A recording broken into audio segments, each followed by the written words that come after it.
chiropractor isn't the appropriate specialist to treat a burn, to treat a vascular problem. Well, the Gaona case has made our lives miserable. What they have said is that appealing decisions by judges are not subject to reconsideration. They are now subject to removal only. Now for a little history lesson. Reconsideration is from a final order.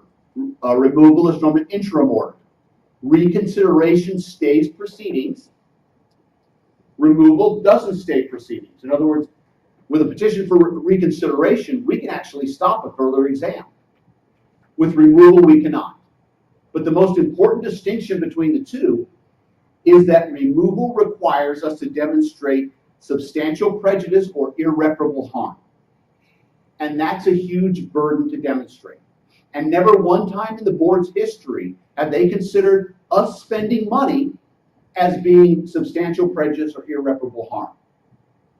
So if you've gone to a QME, if you believe it's the wrong QME, if you take it to trial, if you lose, you have to demonstrate substantial prejudice and irreparable harm for you to prevail at the Court of Appeal level, for you to have that QME report thrown out.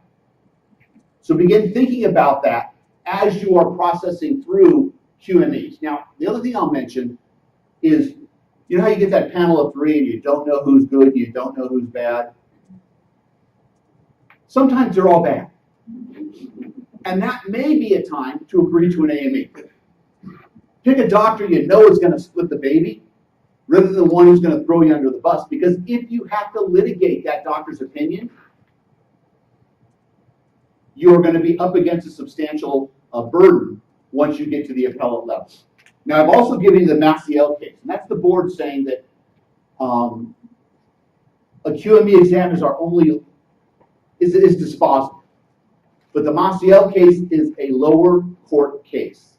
Right now, the Gaona case is the precedential law on the matter, and no other higher courts have heard it yet. So where does that affect us? There's a series of ex parte communications involving wives. Now, I have nothing against a wife speaking for her husband. Usually they speak a lot more than their husband. But in these cases, severely injured applicants have had their wives at the medical legal exam explaining their symptoms. Now, is that ex parte communication? Well, sometimes if the person can't communicate for themselves and the wife has been a caretaker, that might be a reasonable situation. But I believe in the Geiger case, not only did she speak on behalf of her husband, she showed videos on her cell phone of her husband having seizures, and she showed a notebook where she had been keeping notes of her husband's care. Now, two things come to mind. One, her husband's having a seizure and she's filming it.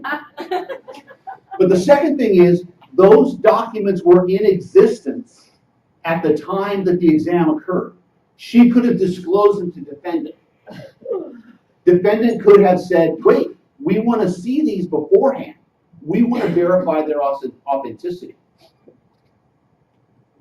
Now, with the Gaona case, to get the report thrown out, we need to show substantial prejudice or irreparable harm.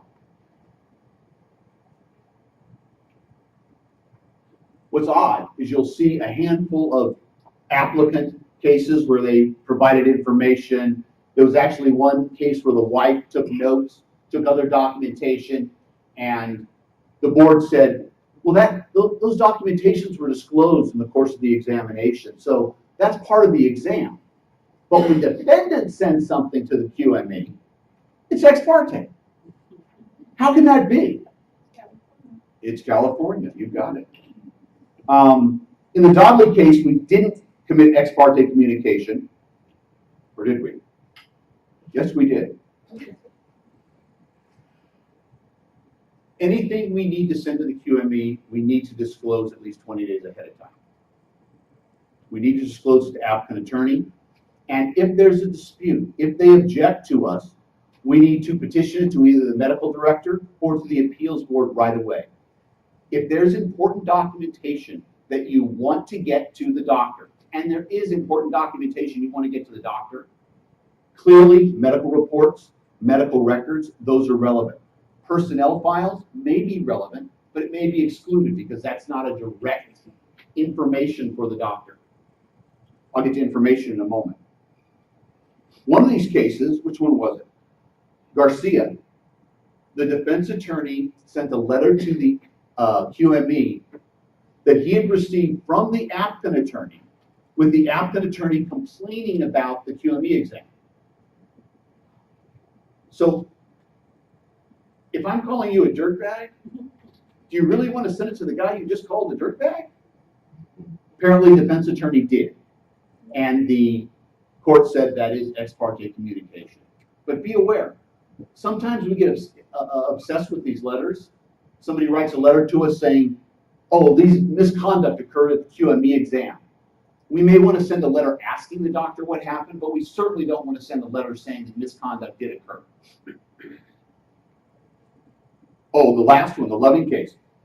That one, the claims departments had an investigator call the AME and say, we're investigating this guy for fraud. I want to ask you some questions about the case. Can you understand how that might influence a doctor's opinion of fraud? So be careful. There's a lot. There's only so far we can go and still not be ex parte communication. Now, the first en banc decision which issued this year is the Maxim case. Put the citation? Yeah. It's the very first en banc decision that's issued in like 18 months. The humor of this case is that it made no decision. They remanded the case back to the judge to determine whether the communication sent were communication or information. Labor Code says that information, and they define it here, it's records prepared or maintained by the employee's treating physician or physicians and or medical and non-medical records relevant to the determination of a medical issue. That's information, and the doctor has an absolute entitlement to that. But they said that communications, they don't have an absolute entitlement to, and we have to exchange them, and if we can't agree, we have to have it resolved by the judge. But where I found this case rather interesting is traditionally we have used joint AME letters in the past. And this case involves advocate AME letters. We've actually litigated a case where we forced the applicant attorney to use a joint letter because he wanted to do an advocate letter. We can do advocate letters on AME exams. We do have to serve them ahead of time. We don't want to be blatant. Remember that calling somebody bad names? No, that doesn't work in an advocate letter. I think starting it off with he's committing fraud would probably be a bad choice. Well, what the Maxim case does say is even on AME exams, we can prepare advocate letters, and they are valid. And if there's a dispute, the judge has to determine. Now remember, if it goes against us, we have to establish substantial prejudice or irreparable harm to bring it to a conclusion.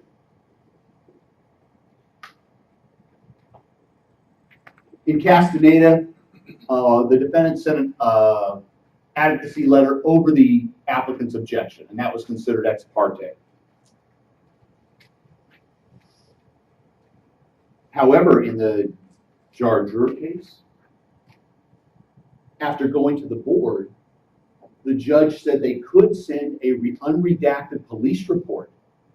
And in that case, the defense was saying, I'm not sending it for the truth of the report itself. I'm sending it to show miscommunication, bad history by the applicant. And the judge bought that. So if we have information that shows that they provided a false history, we may be able to send that. But if the other side objects, make sure you go before a judge before you send it. You do not want the AME or the QME reports thrown out. Now, recently we've seen a lot of cases. It started off with a case called Navarro, saying that we are, for new claims, they can get new QMEs. Has anyone heard that? No one's heard that. Okay. Valerie's heard it. Gentleman in the back's heard it. We have gone even further by some applicant attorneys will request a QME on a single case they have, even though they know there's 4 filed. in the hopes that if they get a bad report, they can file on other claims. You will find in these cases that the board has consistently found, even under Navarro, that if the claim existed, and by way of a claim, that means did a claim form exist? Doesn't have to be an application for adjudication of claim. If you simply have a claim form, then that claim should be addressed by the QMEs. So I'll give you a hypothetical. Applicant has 3 claim forms filed, only 1 application gets a QME. Applicant attorney doesn't like it, or in the Bartley case, the defendant didn't like it. So they tried to request a different QME on one of the different claims. If the claim form existed, the answer is no. The QME should have addressed all claims. If the claim form did not exist, is that on here? Yes, the Ornell's case. This is the downside of this. In the Ornell's case, applicant had a specific injury, went to a QME, didn't like the outcome, so he filed a cumulative trauma claim ending on the specific injury date, identifying the exact same body parts after the QME exam had occurred, and the board said they could get a QME exam. So we're not completely out of the woods, but when you see an applicant attorney requesting multiple QMEs, look to see if a claim form existed for those injuries prior to the QME exam, and they should be included within that QME exam. Another issue that's come up a lot recently is late reporting of primarily supplemental reports. If the initial QME report is late, it's out. As long as you object before the report is received, they have 30 days to get it to us. As long as you object within that time frame that it's untimely, the report is out. But supplemental reports, it's not as easy. And as you go down, you'll see on the Salazar case, they ultimately opine that we have to demonstrate substantial prejudice and irreparable harm to have the supplemental reports thrown out if they're untimely. It sounds like a bit of an ambiguity, but they say it's up to the board's discretion as to whether or not to throw out supplemental reports. And one of the things they'll look at is how many reports were in existence at the time the supplemental report was requested. Okay? Really, it's good stuff. It's good stuff.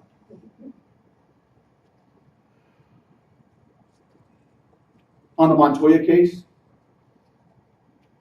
once again, they found a chiropractor to treat an orthopedic injury in a panel. And once again, the board said there must be substantial prejudice or irreparable harm before they will replace that doctor. So what impact does this have on us? When we know we're going to be using a QME, when we believe we're going to be using a QME, we want to strike first. We want to get our request in first so that we can designate the specialty, so that we can pick somebody other than pain management and rehabilitation or chiropractic for every injury.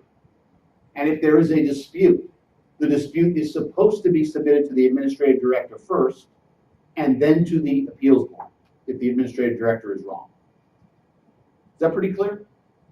If we don't strike first, we may be subject to whatever doctor the applicant attorney designates, whatever specialty. I threw in the Montep case. It's really not Montep, but the citation is correct. That's just saying that we may obtain a medical report at our own expense, but the value of its admissibility may be shaky. And if we do it, I'm sure the applicant attorney will do it as well. Because we have another case where applicant obtained, the batten on the next screen, the applicant obtained a QME where they already had it. They privately obtained, not panel, and the board absolutely said, no, you can't do that. Now the facts in Batten were that they went to a psychiatric QME. The psychiatric QME said 47% compensable.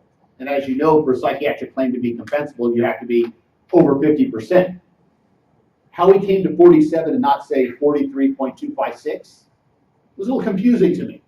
But applicant attorney decided to go out and get his own doctor who came back at 53% compensable. So still we're on the border here, but the board said no. You cannot go out and secure your own private QME. As you'll see with a lot of these cases, as you see if you read my little pamphlet after you download it. The board contradicts itself a lot. It depends on what panel gets the case and what judges or what commissioners. Margaret Sweeney tends to be extremely liberal. Others tend to be extremely conservative. But keep in mind, their charge is the same charge as the judges, and that is to construe the facts liberally in favor of the issue worker. I threw in this Casey case because I've had this issue come up more than once. In the Casey case, an AME opined that an applicant was permanent stationary, but needed treatment. Now, permanent stationary traditionally cuts off temporary disability. But the board found that because the person needed treatment, they needed to move forward with further temporary disability, at least until the treatment was concluded. Now, keep in mind, that was they need treatment now versus they need future medical treatment. Make that distinction. But if they need treatment now, really they're not permanent stationary. I'm not sure why the doctor opined that he was permanent stationary. How many of you work with MPNs? Okay. MPNs are use it or lose it issues. There's a code section that says we have to schedule an exam. There's a code section, and we don't have to schedule them all, just a first exam. There's code sections that dictate our responsibilities. If we do not meet our responsibilities, you'll see in here there's a case where we failed to authorize treatment. There's another case where we failed to authorize treatment in writing. Now, in my opinion, once we've done it on the phone, that should be enough. But if we fail to authorize treatment in writing, we can lose MPN control. So you really want to be proactive with your MPN doctors. You want to make sure that if they need something, you get it to them. And when you have a new injury and you send out your MPN notices, schedule them with an MPN doctor. Remember, they can change. But schedule them with one that you find to be close to their home. These next two cases, I actually despise this case. This was my case and I lost. That's why I despise it. If the doctor is actually on an NPN list, or if the medical group is on an NPN list, medical group is the Rivas case, doctor on the case is the Pasquale. They are an NPN doctor. Now in Pasquale, I can tell you the facts a little more. He testified, the doctor testified at deposition that he had no contract with the NPN. He was listed as a doctor at one of the U.S. HealthWorks locations. And the judge found in my favor he wasn't treating at that location, so he wasn't an NPN doctor. The board came back and said, if his name is on the list, he can treat anywhere he wants. So he was treating an applicant-oriented firm, he was running up huge bills, and claiming to be under the NPN. On the Rivas case, it's kind of the flip side. It's the medical group was listed on the NPN, and the board said, any doctor treating at that medical group is an NPN doctor. So just be aware of that when you're objecting to doctors. If they have a medical group, U.S. HealthWorks, Concentra, in this case it was Loma Linda, if the doctor's name is on the list, or if they're treating under a medical group on the list, they're NPN doctors, whether or not we have a contract with them or not.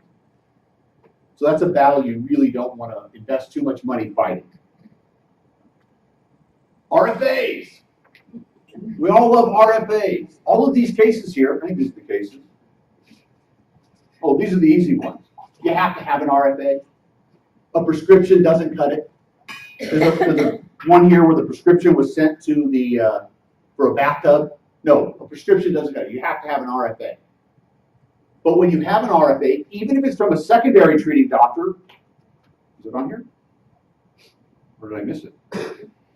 Even if it's from a secondary treating doctor, you still have to submit it to UR. The primary does not have to review it before it goes. The board has determined that if the doctor is contributing to the treatment of the employee and you get an RFA, you have to submit it to UR. Now, UR is one of those things that I like to say, well, use it or lose it. If you don't, you're better off sending it in and getting a response from UR than not sitting it in and being bound to some type of treatment protocol that you didn't really want. Which is my next set of, it is the utilization review, cases for RFAs. Secondary treating doctors, you have to submit them. Actually, I said the other thing too, Yeah. whether they were enlisted to care for the patient. I have a question for you. Does the doctor have to have their signature on the RFA, or can they type in their electronic signature on file? I despise signature on file So because do I. there's no indication that a doctor actually saw that. Mhm. My recommendation to you is if you get an RFA in that way, Mhm. I would send it back and say it's not signed by the doctor, therefore we're not submitting it to UR. But if you get it in conjunction with a medical report that is signed by a doctor that lists the same basic treatment, Mhm.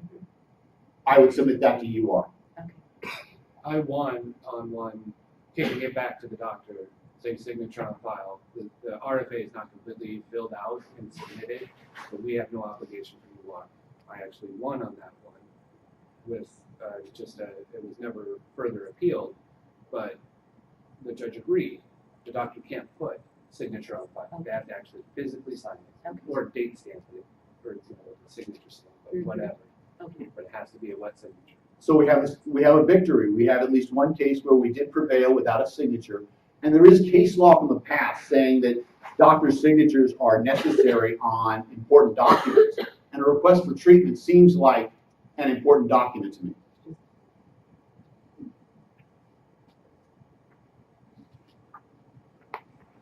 I've given you a series of UR cases. I gave them to you because they're a little bit absurd. In the first one, they requested repair of a motorized scooter, and UR came back saying, no, he doesn't need a scooter at all. UR does have to address the issue given to them. They can't make up their own issues. The second one says that once we give out medicine, it's not forever. But the third one says, unless it's opioids. So prescriptions, which by their very nature need to be reviewed by doctors, a single prescription does not entitle an applicant to prescriptions forever. But if the prescriptions are for opioids, remember the MTUS, the M2s, has a opioid protocol for withdrawing them slowly. So if we cut that off abruptly, we may be in a penalty situation.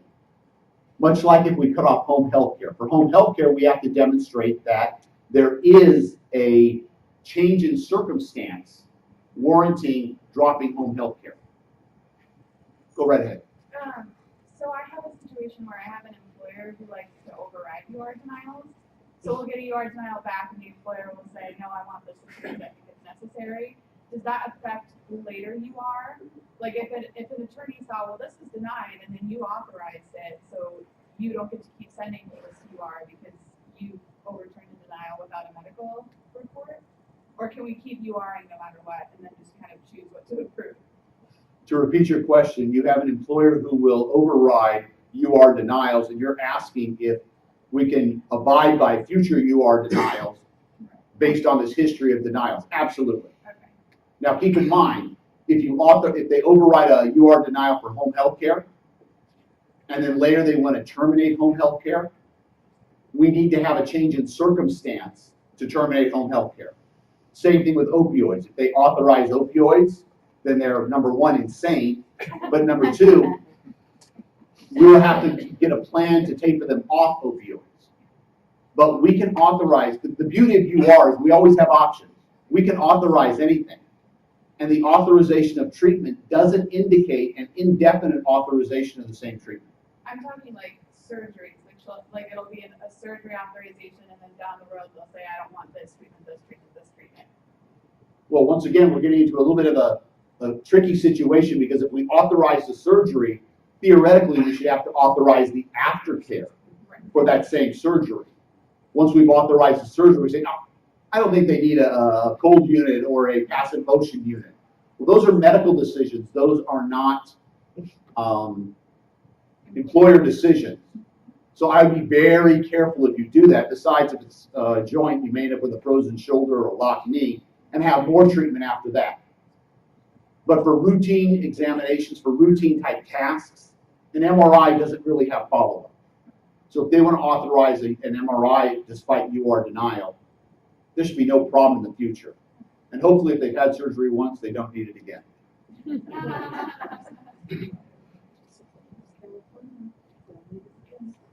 We're going to talk a little bit about UR and IMR, because IMR is limited to the actions that UR address.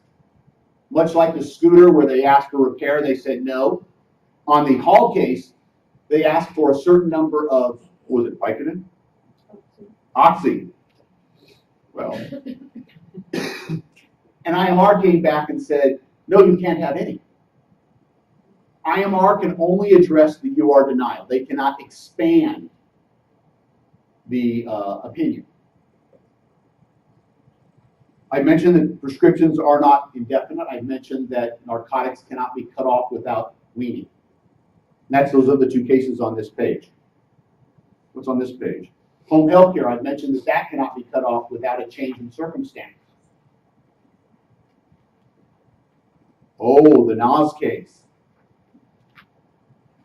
This is interesting because when a doctor submits an RFA, it's considered one treatment request. Let's assume they request 5 items, and we have to delay one of them for more information. All of them are delayed. It's not just the one. Now, if they submit 5 RFAs, each one has to be addressed separately. But if they request 5 treatments on one RFA, that's considered one request. Now, in NAS, they denied one request, authorized the other. And if you follow down here, what they denied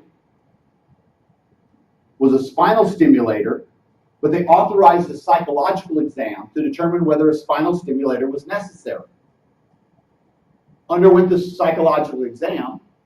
They requested a spinal stimulator then, right, because they've now completed the secondary issue, and they denied it, saying, we've addressed this within the last year. We have 12 months. This was definitely a change in circumstance where we should have authorized the spinal stimulator after the psychological exam was clear. By the way, the psychological exam was the basis, not having it was the basis for denying the spinal stimulator. But they authorized the psychological exam. Shouldn't it all be resubmitted? Well, the psychological exam was completed, so they didn't need to resubmit that. They just resubmitted the request for a spinal stimulator, which the claims administrator denied, saying that we've addressed this within the past 12 months. That all should have gone back with the psych exam, all back to UR. It should have, yeah. But what I suspect is a person saw this crossing their desk and says, oh, we've seen this the last 12 months. We don't have to address it again. Denied. And what followed denial was sanctions, penalties, attorney fees. So are we authorized to opine on change in material circumstance? Because more and more I'm seeing RFAs that are marked change in material facts, but it's just the doctor saying, I disagree with the denial. Here's why.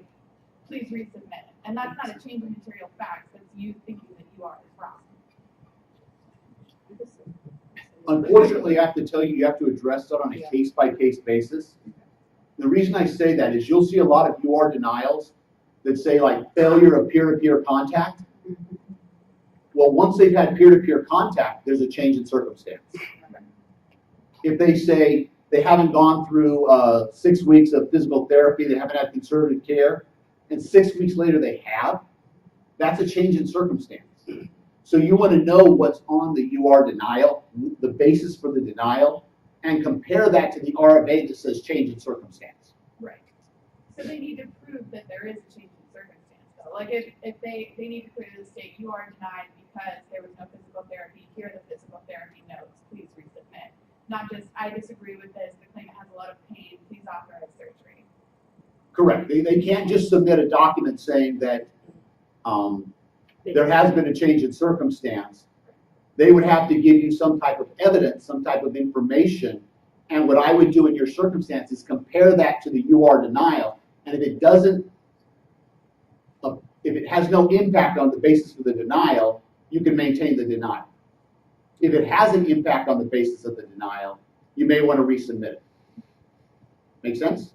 Yeah, so the burden is on them, though, to prove it, not on us to disprove it. I don't like to use the word prove because that's an evidentiary issue. The burden is on them to present you some information which would warrant you determining whether there's a change in circumstance. And what I would suggest to you is no matter what, somewhere in your file notes say, we have received this. It says change of circumstance. I compared it. That I see no change in circumstance. Maintain denial. That documentation will be essential if later you're down at the board and someone like me is defending you. One of the things I'll tell you more than one time is if it's documented, I can defend it. But if it's not documented, not only can I not defend it, but the person who's handling that file 3 adjusters after you is not even going to know what you were thinking. And they're going to explain to me, I have no idea. So I'm down there making stuff up. I'm looking silly.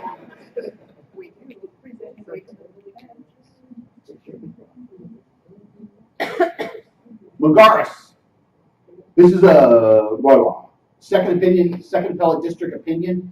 Just recently, there's another opinion from the third appellate district. Both of them say, and I'm not going to go over this too much, that a late IMR does not vest jurisdiction with the WCAB. So if your IMR is late, at best what they're entitled to is another IMR. Appellate attorneys have been arguing over and over again that like a late UR vests jurisdiction with the WCAB to determine the issue. It does not apply to IMR. And usually I make fun of this case because in the case they put in language saying that the appeals board in this case may sometimes improperly equate the mandatory directory duality with the linguistically similar but analytically distinct mandatory permissive dichotomy. You know what that is? That is the very reason you hate judges and attorneys. It makes no sense. Now, URs and IMRs can be overturned. And the main reason that an IMR is overturned is plainly erroneous facts. The best example I can give you is IMR says that the person did not complete the 12 weeks of physical therapy when in fact they did, and no one sent them the documentation. That's a plainly erroneous fact. Or at least in one of these cases, they used the incorrect treatment guidelines. If you're using the incorrect treatment guidelines, IMR can be overturned. Now there's a procedure. It must be appealed to the appeals board. The judge must make a finding that it was plainly erroneous, and the result is it goes back to another IMR. But be aware that an IMR can be overturned through plainly erroneous facts. This will come up later. I keep using the words use it or lose it. IBR is one of those things. When Mark talks to you, he's going to talk to you about the importance of an explanation of review. Well, the Holder case basically says, if you didn't get an explanation of review, you have waived that process. You have waived the IBR process, and it now jurisdiction vests with the WCAB to determine the reasonableness of charges. Mark will talk more about that later, but I had that case in here, so I tell you about it. The permanent disability cases. Hopefully we'll get a chance to read them. I put more in here than I really needed to. But a lot of these are overturning 100% because there was not substantial evidence. There was, like the first one, the Podesta. The judge does not have the authority to interpret the medical records. There was a case some years ago, I believe it was called Blackledge, that said that the rater rates, the doctor evaluates impairment, the judge determines legal issues. And in Podesta, the judge said, I don't agree with the 16% rating. I think this guy can't work again. And in saying so, the board said no. Judges don't determine medical issues. So if you see a judge determining medical issues, address that. Now the Target case at the bottom, that's interesting because the board said that the apportionment has to be, it was a 100% case based on a voc rehab person. The board said the apportionment has to be to vocational issues. What are vocational issues?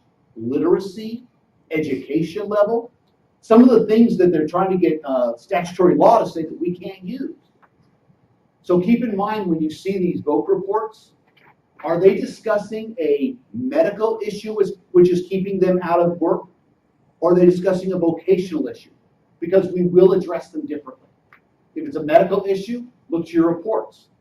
Do you have apportionment? Medical apportionment will cut back a voc rehab opinion, 100% opinion. If it's a vocational, they're saying they can't work because they can't read. Well, could they read before the exam? I talk more about vocational apportionment in these cases. The bottom line is a voc rehab person has to follow some apportionment. There's a couple others I wanted to get to here. The Torres case, that gives you an outline of what a doctor has to do to prevail on the Alvarez-Guzman change in facts. In other words, they have to provide you the original impairment. They can't say, I don't agree with the book, I'm going to go here. They got to tell you what the impairment would have been had they not used Alvarez-Guzman. They have to explain why the strict rating does not accurately reflect the employee's disability. No explanation, no Alvarez-Guzman. And then they have to explain why their alternate method is more reasonable. Now keep in mind, there are some conditions that the AMA guides does not address. And for those conditions, we have to analogize. They don't need to follow this protocol, but for any conditions the AMA guides does have a opinion, they have to follow this protocol or it's not substantial evidence. Also, the Ortega case, you're going to see this more and more. They are saying that the synergistic effect of bilateral injuries overall requires a higher disability than indicated in the AMA guides. In one sense, you understand that. You lose one eye, that's only a certain level of impairment. You lose both, you're out of luck. But they're using this to unilaterally increase disability far beyond what the AMA guides had indicated.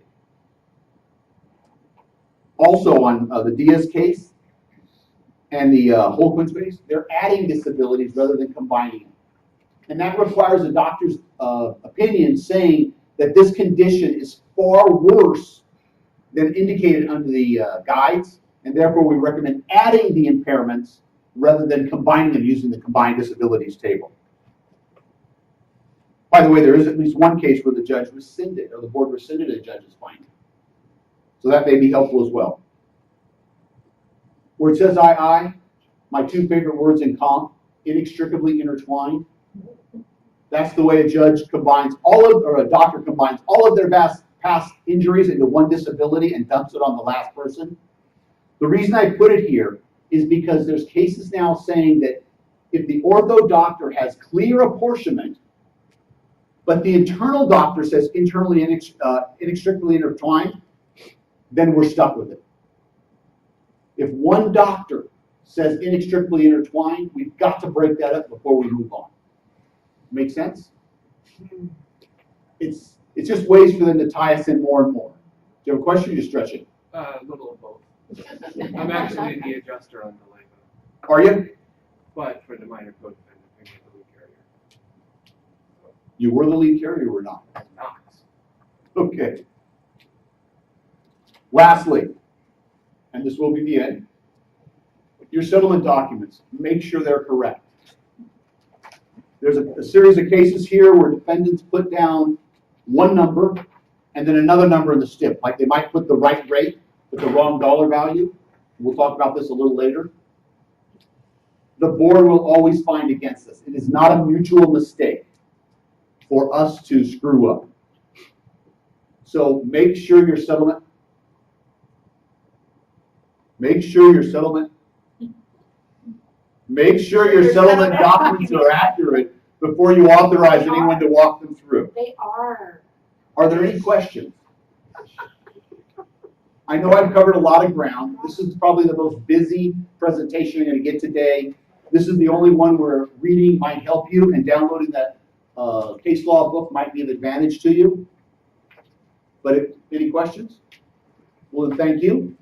And I'll tell my web viewers that we're going to take another brief break and prepare for the next presentation.